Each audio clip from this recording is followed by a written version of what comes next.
Commercial flying isn't mysterious. People who don't do it for a living tend to think it is. They imagine turbulence as danger, clouds as concealment, altitude as risk. From the cockpit, it's the opposite. Everything's measured and mapped. Every airway, altitude, every transition point exists because someone long before you figured out the safest, most efficient way to move aluminum through the air. By the time you reach an airline cockpit, the romance is gone. You trust procedures because they work. You trust instruments because they don't care how you feel. You trust airspace because it's regulated down to the mile and the minute. The sky, as far as we're concerned, is owned. Most flights blend together after a while. Pushback, taxi, line up, climb, cruise, descend, land. Weather is either something you work around or something you delay for. Traffic is background noise. Emergencies are rare, and when they do happen, they follow predictable patterns. That's why training exists. That's why checklists exist. You're taught early on not to personalize anomalies. Systems fail sometimes. Humans make mistakes. You correct, continue, and you log it in if you need to. Aviation is built on the idea that nothing should ever surprise you. And for most of my career, that was true. I have flown in every condition that makes passengers grip armrest and swear off flying forever. Severe turbulence, lightning crawling across the windshield, winds strong enough that landing felt like setting the airplane down sideways. And none of that stuck with me. None of that even made me question the job. What stuck were the flights where nothing went wrong. Clear weather, normal traffic, nominal systems. Those are the ones that bother me now. There's a confidence that comes with airline flying that's hard to explain unless you've been there. You're not wondering what's around you. Between GPS, inertial systems, radar, traffic displays, and constant communication with air traffic control, there shouldn't be anything you don't know about in the sky around you.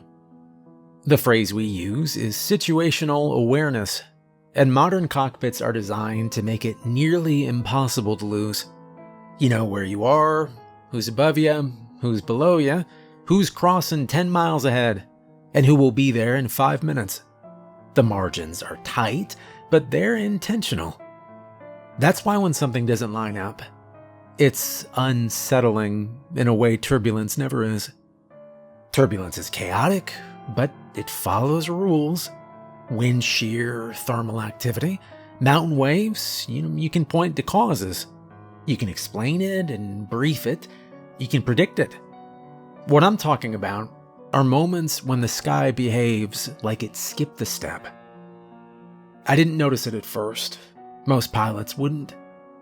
The first few times it was easy to write off as clerical noise.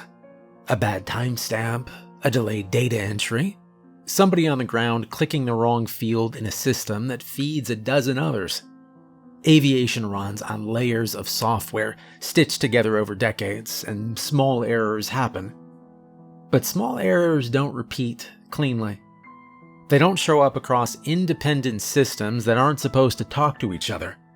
They don't persist after you double check them. And they definitely don't leave you with the feeling that something arrived before it should have. There's an unspoken rule in this job. You don't chase ghosts. If you start treating every irregularity as something ominous, you'll burn out fast. You stick to what you can verify. You fly the airplane. You let maintenance worry about hardware, and dispatch worry about paperwork. Still, there are things pilots talk about quietly, usually off the record. Things that don't fit into reports cleanly. Routes that feel short on certain days. Calls that don't quite sound right until later. Visuals that vanish the moment you look away. Nobody frames these as stories. They're anecdotes, delivered flatly, usually followed by a shrug.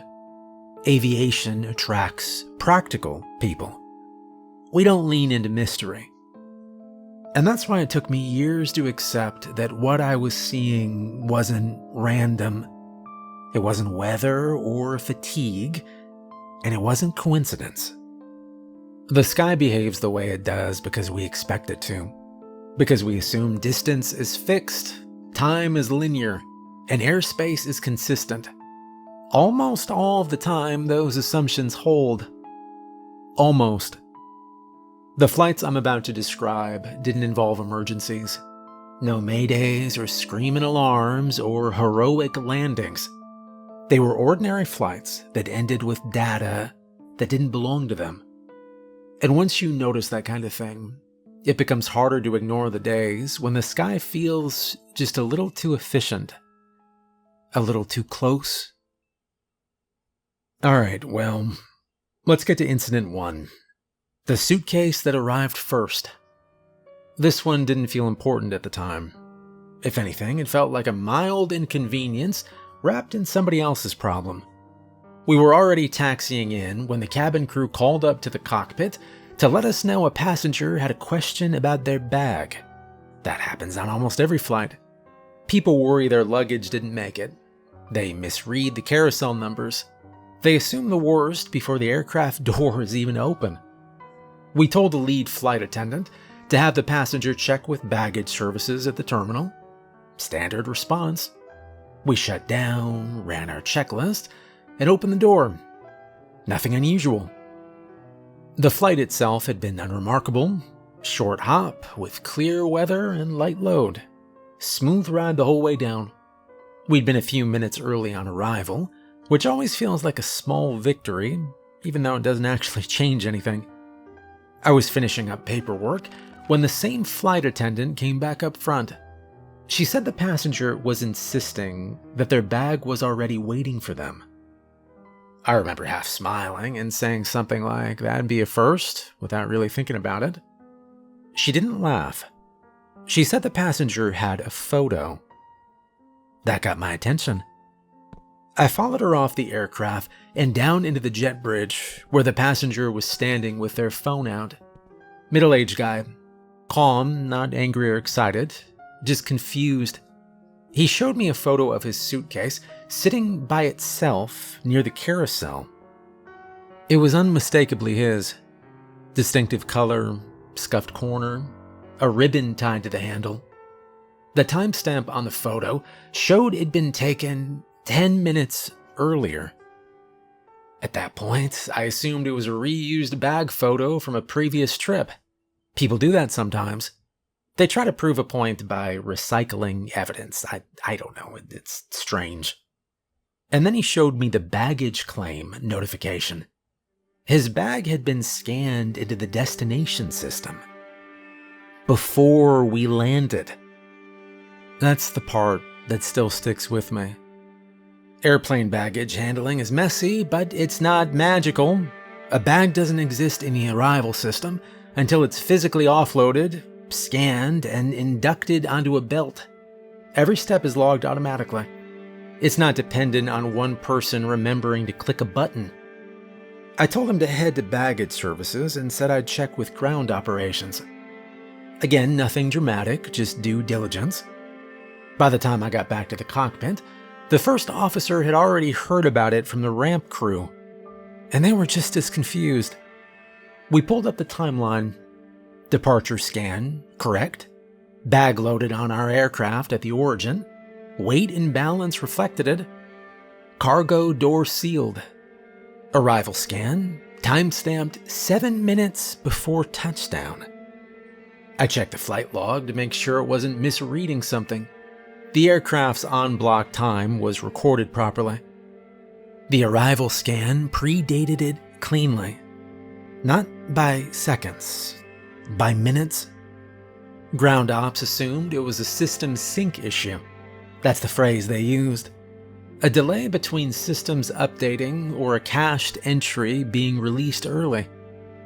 Sounded reasonable enough. These systems are old, layered and patched, sometimes temperamental. Still, it bothered me.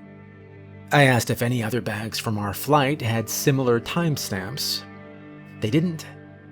Just the one. Maintenance checked the cargo door seals as a formality, and everything was normal. Dispatch reviewed the load sheet, normal. The bag tag number matched the passenger, no duplication or misroute. Eventually, the explanation settled on data irregularity, which is airline shorthand for "we don't know." The passenger got his bag, and it was intact, no damage or missing things. He thanked us and left. And that should have been the end of it.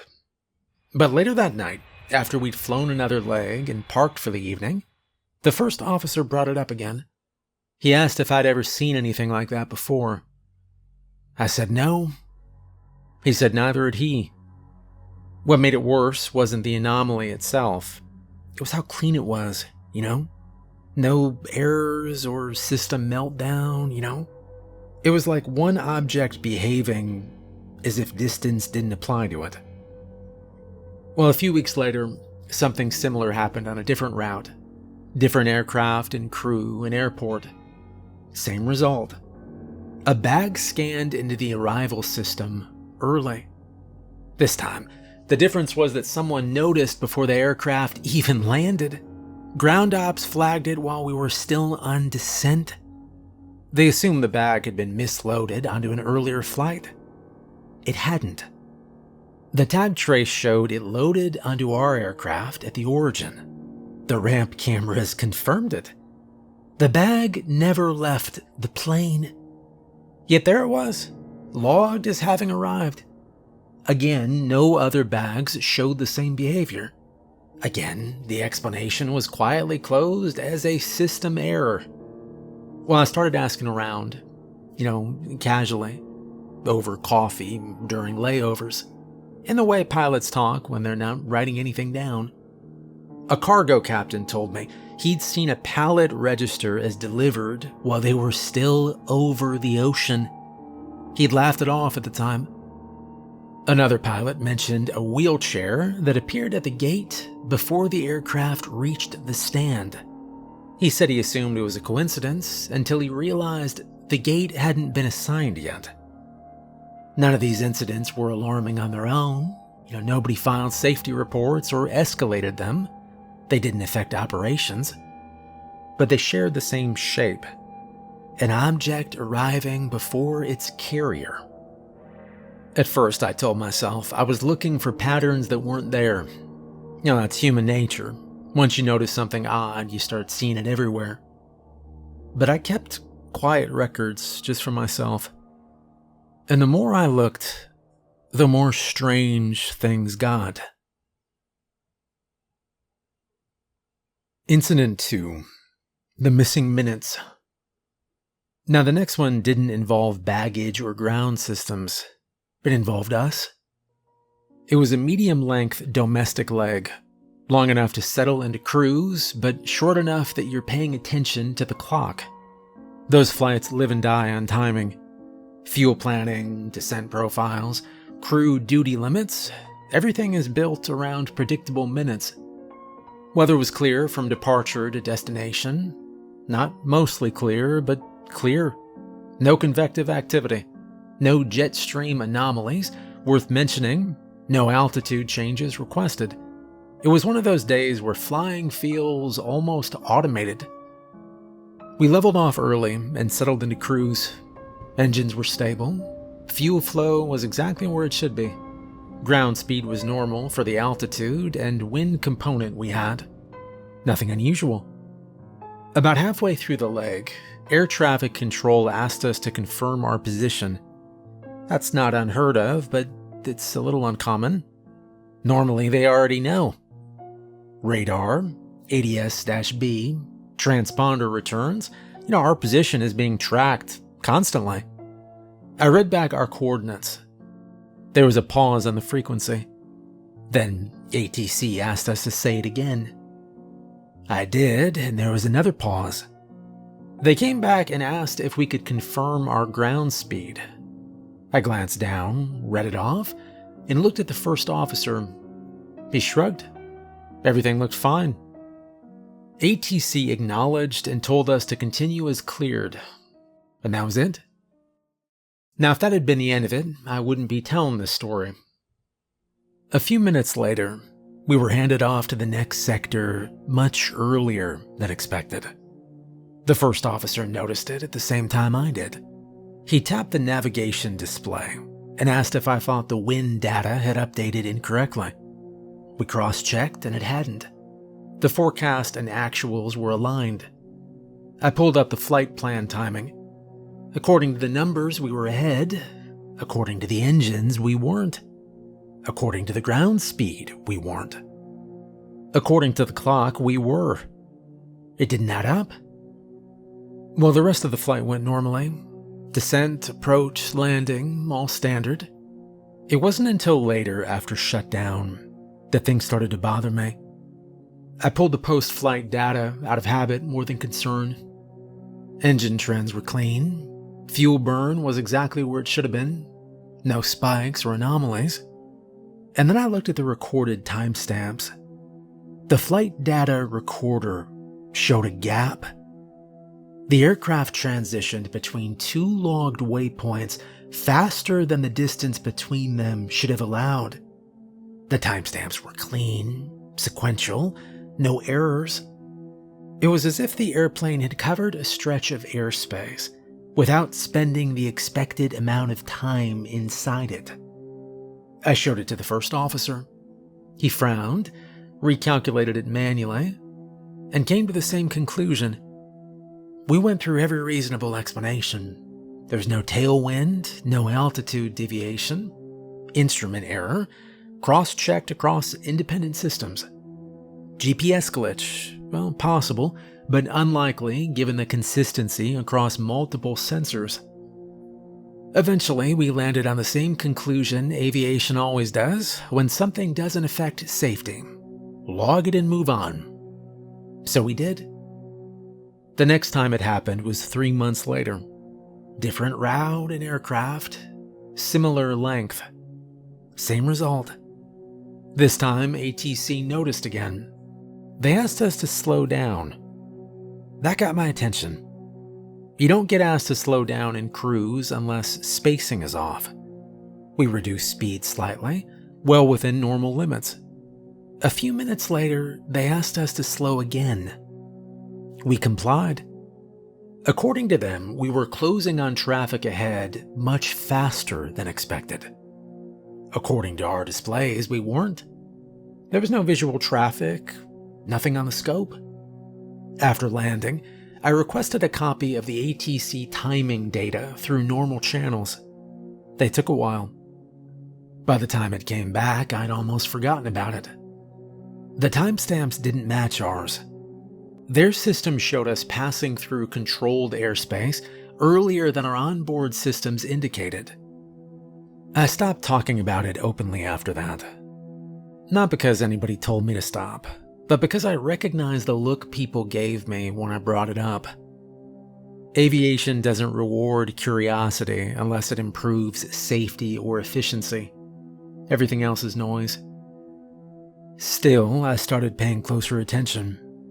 Some flights felt longer than scheduled. Some felt shorter. Most felt normal. The ones that didn't weren't tied to weather or traffic or aircraft type. There was no consistent pattern I could point to. No particular altitude or latitude that explained it. Just stretches of sky that seemed to let you through faster than they should. I didn't feel anything during those moments. No physical sensation or visual distortion. No sound. If you weren't watching the numbers, you'd never know anything had happened. That's the part that bothers me. If something dangerous is happening, you expect warning signs, alarms, vibration. This didn't feel dangerous. It felt efficient. Like the sky had decided we didn't need to spend as much time there. After the third occurrence, I stopped assuming it was a coincidence.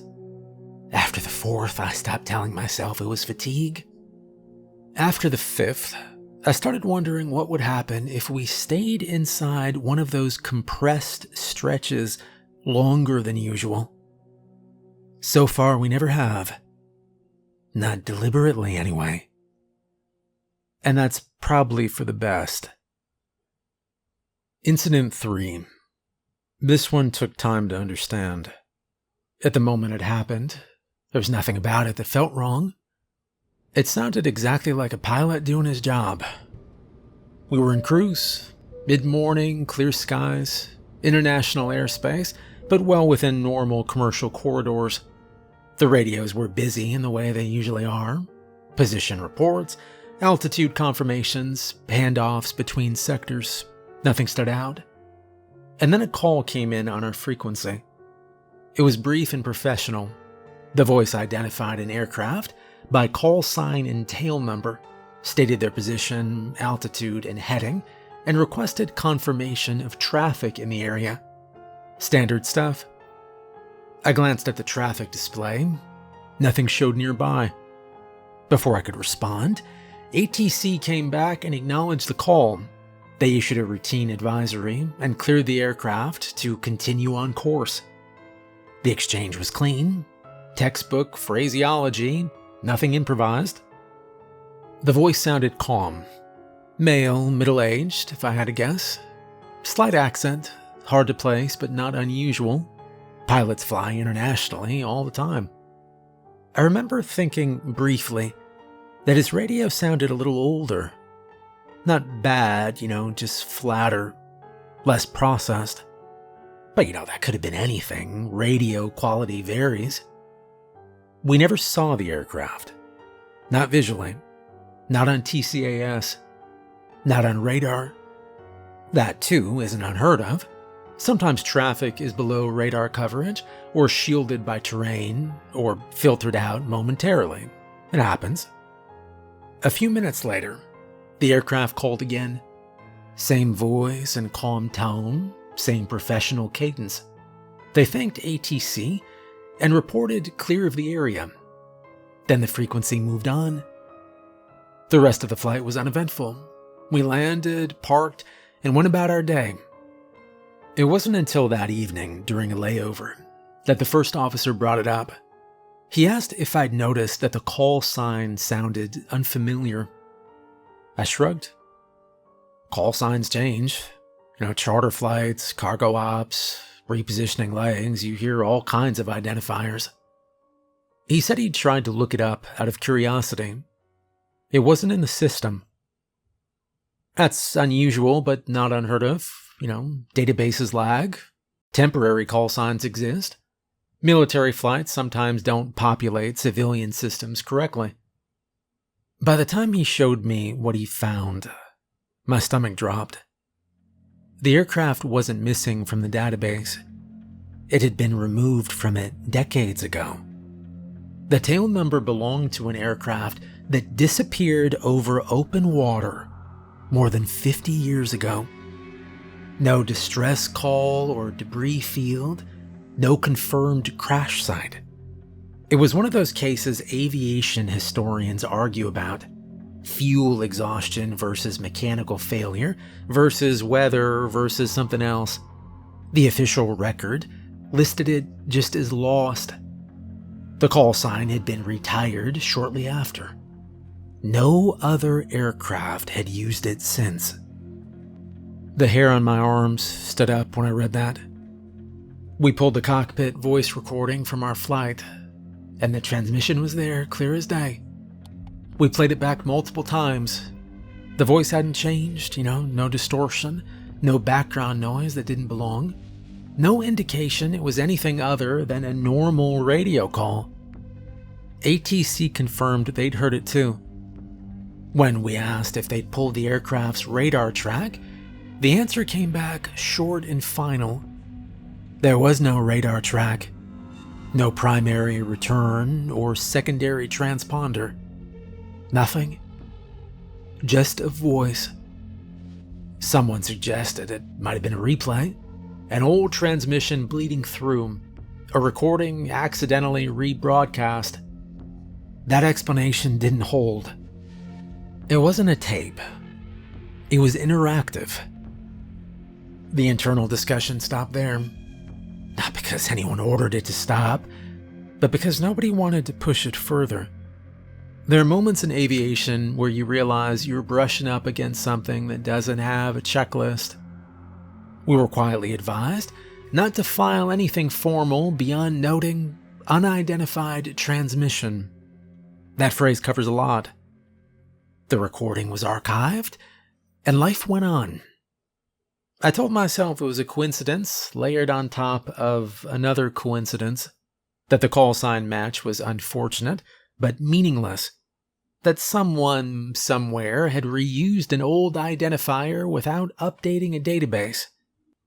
Except that didn't explain the tail number, or the fact that the aircraft described its position in a way that placed it exactly where the missing plane would have been, given its last known heading, adjusted for modern routing. That detail came out later, during an off-the-report conversation with someone who'd looked deeper than they were supposed to. The next time I heard that call sign, it wasn't on one of my flights. It was over coffee, in a crew room halfway across the world. Another pilot mentioned it casually. Said he'd heard a strange transmission once that didn't match anything on his displays.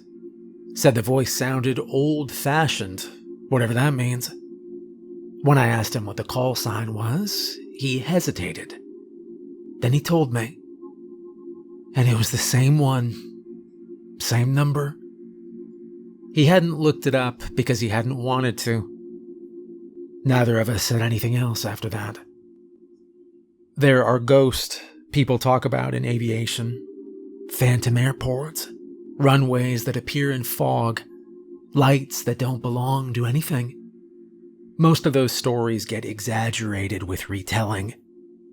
This one does not need embellishment. Incident 4. The Blue Orbs. Now, by the time this happened, I'd stopped assuming that every strange event would announce itself as strange. Most of the things that stayed with me didn't arrive with alarms or urgency. They showed up quietly, like something that expected to be seen eventually. This was a night flight over open water. Long haul, high altitude. The kind of route where there's nothing to look at outside except stars and the faint reflection of the cockpit on the glass. These flights are monotonous in a way that actually sharpens your awareness for me. There's less visual clutter, fewer radio calls, fewer distractions. You notice small things. The first officer was the one who saw it first. He didn't react right away. He leaned forward slightly, adjusted his seat, and looked again before saying anything. That's a habit most pilots develop early. Confirm with your own eyes before you bring someone else in. After a few seconds, he said, "Did you see that off the left side?" I followed his gaze. At first, I assumed it was a reflection. That's almost always the answer. Internal lighting, instrument glow, a star lined up just wrong. I shifted my head and changed angles. The light didn't move. It was blue, not white blue or strobe blue, a deep, saturated blue, like a welding arc seen from a distance. It sat slightly below our altitude, a few miles off our left wing, steady and constant. Then a second one appeared, then a third. They didn't pop into existence, they faded in smoothly, as if they'd been there the whole time and we'd only just noticed them. They weren't flashing or rotating. They were leaving contrails or reflections. They just sat there matching our speed. And that's when the first officer quietly said, "Those aren't stars." I checked TCAS. Nothing. No traffic or altitude returns or warnings. I checked the weather radar next. Completely clear. Well, we altered speed slightly, not enough to be operationally significant, just enough to see if relative position would change. It didn't. The lights adjusted with us. Not aggressively or suddenly, just enough to maintain spacing. And that was the moment the cabin got real quiet. Neither of us reached for the radio right away, not because we were afraid to, but because we didn't yet know what we'd be reporting. Pilots don't call ATC to say, there's something weird. You need specifics. Altitude, bearing, distance, behavior. I keyed the mic and asked ATC if they had any traffic near our position. They didn't. I asked again, more specifically, giving relative bearing and altitude. Negative traffic. I asked if any military activity was scheduled in the area. None. We watched the lights for several minutes. They didn't approach or retreat. They didn't cross in front of us or fall behind. They behaved like formation traffic. Except there was no aircraft. Eventually, one of them moved. It didn't accelerate away. It didn't climb or descend in a way that matched aircraft performance. It simply slid laterally, arcing around our nose and repositioning itself on the right side of the aircraft. The movement was smooth, and that's when I felt real unease. Because I'd heard about this before. Not in rumors, not online. In official briefings and incident summaries that never quite make the headlines. Commercial pilots in Europe have reported blue lights pacing aircraft at cruise altitude. Navy pilots off the U.S. East Coast have described spherical objects that glow blue or white and maneuver without visible propulsion. FAA safety reports include entries describing unidentified luminous objects maintaining formation for extended periods before vanishing. There was a widely reported case years ago involving pilots over the Pacific who described blue orbs orbiting their aircraft at altitude. Another involved airline crews over the Middle East seeing similar lights during night operations, recorded by multiple cockpit crews independently. Those reports are always written carefully. No speculations, just behavior. And that's exactly what we were seeing. The orbs weren't affected by our wake. They didn't drift when we altered heading slightly. They weren't buffeted by air currents. They behaved like they were in their own environment, intersecting ours temporarily. Well, after about 10 minutes, ATC called us. They hadn't seen anything on radar, but another aircraft behind us had reported unusual blue lights in the same general area. That did something to my sense of scale. This wasn't isolated to us. We weren't being singled out. We were passing through something other crews had encountered too. The lights didn't vanish all at once. One dimmed and faded. Another followed a minute later. The last lingered the longest, holding position off the right wing before sliding backward and disappearing into the dark. No acceleration or flare, just gone. The rest of the flight was quiet. After landing, we wrote it up the only way you can write something like that up. Precise and minimal. Behavioral. No adjectives that didn't belong. 3 blue luminous objects observed at cruise altitude. Maintained relative position. No TCAS return, no radar contact. No turbulence or system anomalies. That's it. Later during the layover, a different crew approached us quietly. They asked if we'd seen anything unusual on the route. They didn't need to explain further. They had. And it was the same color and behavior and quiet departure. Now, nobody suggested aliens. Nobody joked. Nobody speculated. That's not how pilots talk about things that make them very uncomfortable. We talked about what happened, then we moved on. But from that point forward, whenever I flew at night over open water, I found myself scanning the dark a little more carefully. Incident 5. The Red Sky. This was the first time the sky stopped behaving like sky. Not visually strange in a subtle way or ambiguous. Not something you could rationalize if you stared at it long enough. It was very wrong. Now, this was a night flight over continental airspace, well within controlled routing, nothing remote or exotic. Weather briefings were clean across the board. No convective activity, no high cloud tops, no anomalies. The first half of the flight was uneventful enough that neither of us would have remembered it otherwise. The first sign came from the horizon. At first glance, it looked like distant weather illuminated by city glow. That happens sometimes. Storm systems can reflect sodium vapor lights and create strange colors at night. But this wasn't reflected light.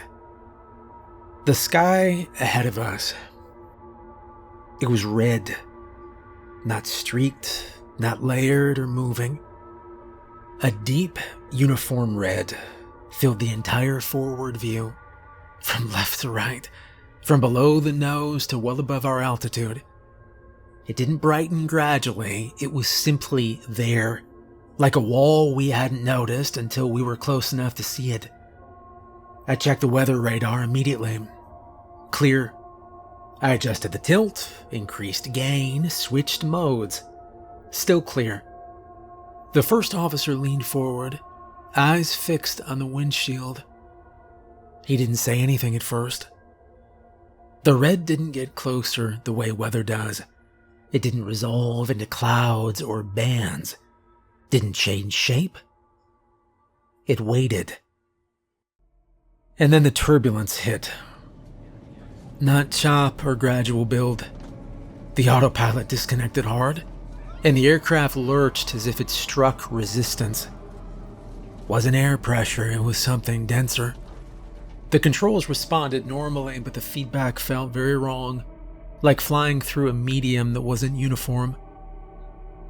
And outside, the red intensified. And then things started to move inside it. These were not vague shapes. These were enormous.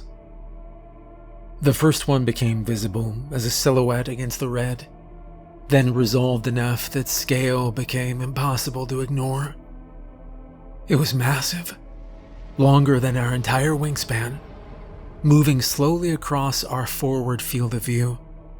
It wasn't flying the way aircraft fly, it was swimming through the red, its body undulating as if the sky itself had depth. Then another appeared, and another. They were huge. Not large animal huge, continental shelf huge. The kind of size you associate with deep ocean creatures. Things that only make sense where pressure and darkness hide scale. One passed close enough that I could see structure. There was a head. There were wings. More shapes followed, some vertical, rising through the red as if ascending from below, others horizontal, gliding past at different depths. One moved beneath us, and the aircraft jolted again, like we'd crossed a wake. The first officer said something then. Disbelief. ATC called us. They asked if we were experiencing turbulence. I answered yes and requested an immediate deviation. They approved it instantly. The turbulence intensified again. The aircraft shuddered as another massive shape passed close enough that I could see it. One of the creatures turned, and I don't want to describe it. I committed to a full reversal. Not a standard deviation or gradual turn. I turned the aircraft back the way we came. As the turn completed, the red began to collapse. It didn't fade, it was like it folded. The sky ahead compressed inward, forming a circular distortion, darker at the edges, lighter in the center. And then we crossed a boundary. The sky snapped back to normal. Black, empty stars. The turbulence stopped instantly. Autopilot re-engaged without complaint. All systems stabilized. No warnings or residual effects. It was like it hadn't happened. ATC called again, asking us to confirm heading and intentions. I told them we were returning to our departure airport due to unforeseen severe turbulence. That was true. The landing was uneventful. Maintenance found nothing wrong with the aircraft, no damage or sensor faults. The flight data showed sharp turbulence events, and it showed nothing else. Of course it didn't. Later, in a quiet room, the first officer asked the only question that mattered. What do you think would have happened if we kept going? I didn't answer. Now, this last incident is very hard to explain, not because it was frightening exactly, but because it was ridiculous. There was no red sky or lights, no voices on the radio. It was just weather. At least that's what it was supposed to be. We were on descent when the turbulence started. Not unusual at that altitude. A little rougher than forecast, but nothing that justified concern at first. Then it intensified rapidly. Sharp jolts, sudden drops, impacts against the fuselage loud enough to be heard over the engines. It sounded like hail. That's what I told the cabin crew. Secure the cabin, expect a rough ride, standard procedures. We checked weather radar. Nothing. No cells or returns or precipitation. And then something struck the windshield hard enough that both of us flinched. Another hit followed, then several more. Rapid, uneven impacts, like we were flying through a dense shower of debris. The aircraft shook violently. The turbulence wasn't smooth or patterned. It felt chaotic, as if objects were striking us from multiple directions. We slowed. We descended faster than planned. ATC asked if we needed assistance. I told them we were encountering severe turbulence and possible hail. That was the closest word available. By the time we broke out into clear air, the impact stopped as abruptly as they'd begun. The rest of the descent was smooth. The landing was uneventful, though the aircraft did need inspection before the next leg. That didn't surprise anyone. Hail can do serious damage even when radar misses it. What surprised everyone was what maintenance found. There were small, colorful fragments smeared along the leading edges of the wings, in gaps near control surfaces, embedded in places hailstones shouldn't reach.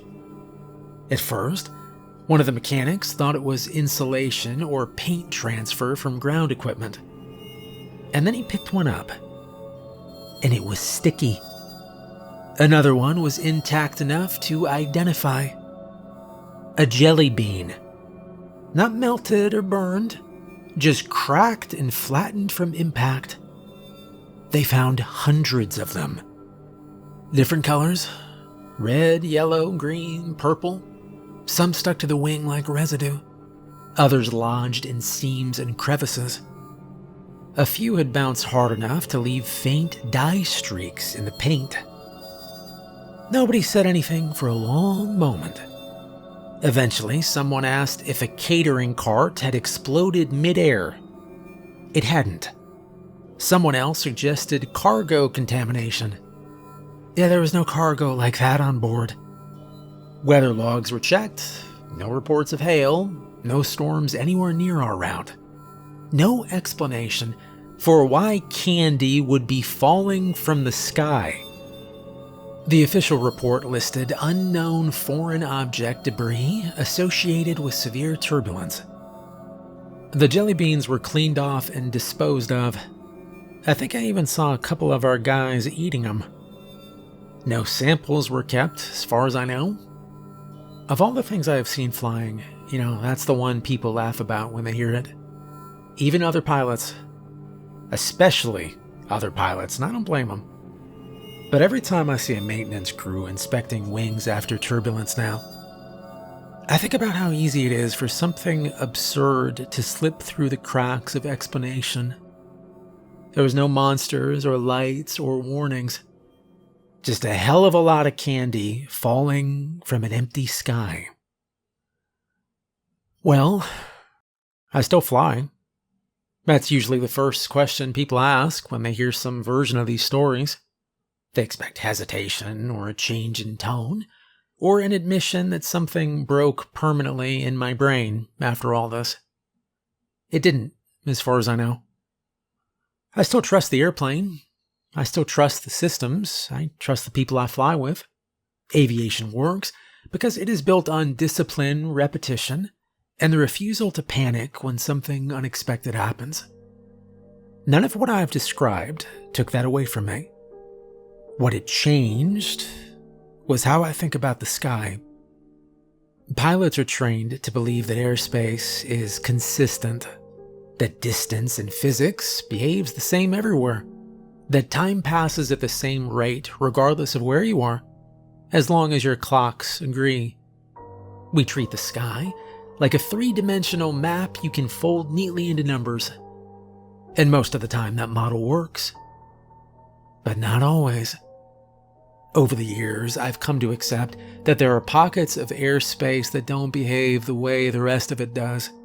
Places where objects arrive early, where time compresses, where voices come from aircraft that never landed, where lights pace you without showing up on anything that's supposed to see them, where entire sections of sky change character without warning. None of this happens often. That's important to understand. If it did, aviation wouldn't function. Flights wouldn't arrive. Systems would fail constantly, and people wouldn't shrug these things off and keep going. The rarity is what allows it to exist unnoticed. Most pilots go their entire careers without encountering anything like what I've described. Many who do encounter it will dismiss it, forget it, or decide it isn't worth talking about. This job doesn't encourage philosophical detours. We don't get paid to wonder. Still, there are quiet adjustments people make. Routes some crews don't like. Headings they avoid if they don't have to take them. Sections of sky that feel off on certain nights for reasons no one writes down. Now, none of this is official. None of it shows up in manuals. It doesn't need to. Aviation is full of unspoken rules. No, I don't think the sky is hostile. That's the part people get wrong when they hear stories like this. They jump straight to fear or invasion or intent. What I've seen doesn't feel aggressive exactly. Maybe it's indifferent. Like we're passing through systems that weren't designed with us in mind.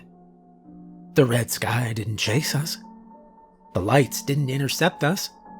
The creatures didn't react beyond noticing that we were there.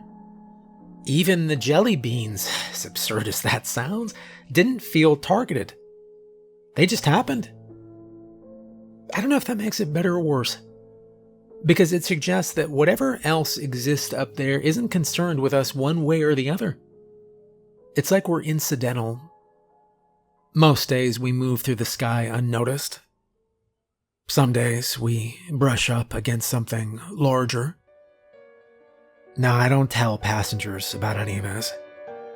I don't hint at it. I know a lot of people are afraid of flying. People deserve a calm flight. They deserve confidence.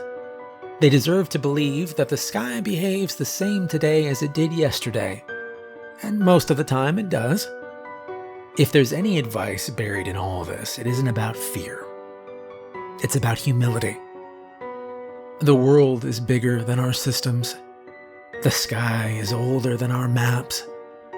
Just because we've learned how to move through it efficiently does not mean we understand it.